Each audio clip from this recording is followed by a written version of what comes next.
Dasar konsep ibadah abadi. Ketika seseorang meninggal dunia, maka seluruh amal perbuatannya akan terputus, kecuali 3 hal ini.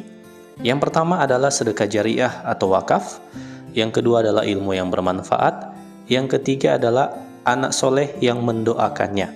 Artinya apa? Artinya konsep ibadah abadi inilah yang akan menjamin kehidupan seseorang di akhirat ketika dia tutup usia di kemudian hari. Kendala utama seseorang ketika mereka ingin berwakaf adalah ketidakmampuan. Karena kemauan mereka, niat mereka untuk berwakaf yang begitu besar, itu kadang tidak sama dengan kemampuan mereka. Akhirnya apa? Akhirnya kemauan, niat, ataupun keinginan mereka untuk berwakaf tinggallah menjadi kemauan saja, tidak terrealisasi karena tidak ada yang namanya kemampuan. Tapi jangan khawatir dulu, karena niat Anda untuk berwakaf itu ada solusinya dengan Anda mengikuti program cicilan wakaf. Misalkan contoh, Anda mengikuti program cicilan wakaf dengan nilai jaminan 100 juta rupiah.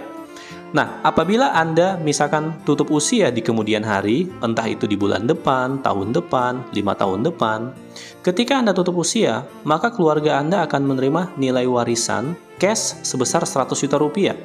Nah, dari 100 juta rupiah ini, itu bisa Anda wakafkan sebagian, minimal 5%, maksimal 45%. Misalkan contoh, Anda pengen mewakafkan 10%.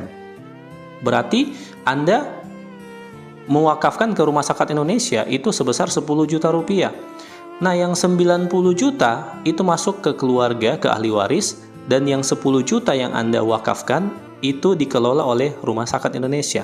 Sehingga apa? Sehingga niat Anda untuk berwakaf itu bisa terrealisasi dengan program cicilan wakaf.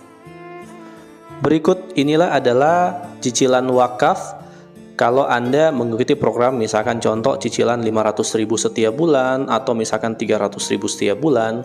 Bedanya apa?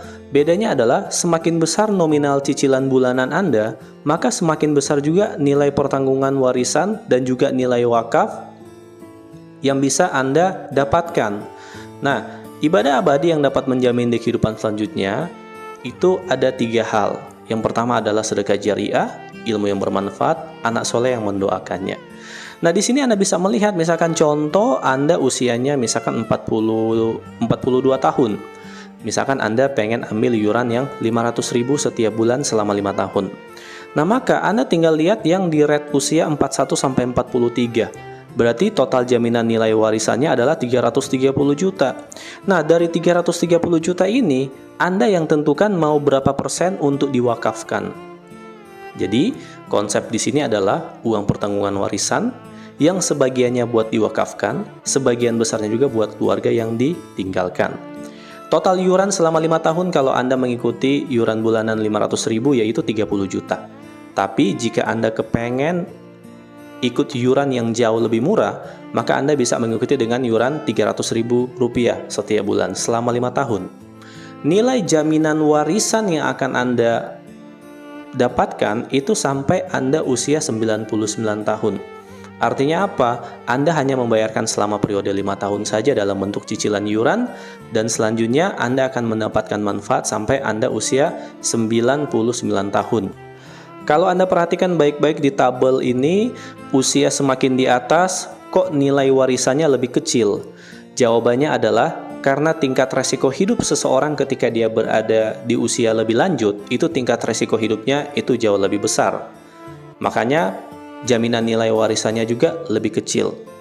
Dan lewat program cicilan wakaf ini, Anda bisa mewujudkan atau merealisasikan niat Anda, keinginan Anda, mimpi Anda untuk berwakaf. Karena tidak harus perlu tunggu kaya dulu baru berwakaf, tidak. Tapi Anda bisa mengikuti dengan program cicilan wakaf yang sangat terjangkau sekali, yaitu dengan iuran minimal 300.000 rupiah, maka mimpi, niat Anda untuk berwakaf itu bisa terrealisasi. Dan ingatlah, saat kita kembali nanti, kita diminta untuk mempertanggungjawabkan semua amal ibadah yang sudah kita lakukan semasa kita hidup.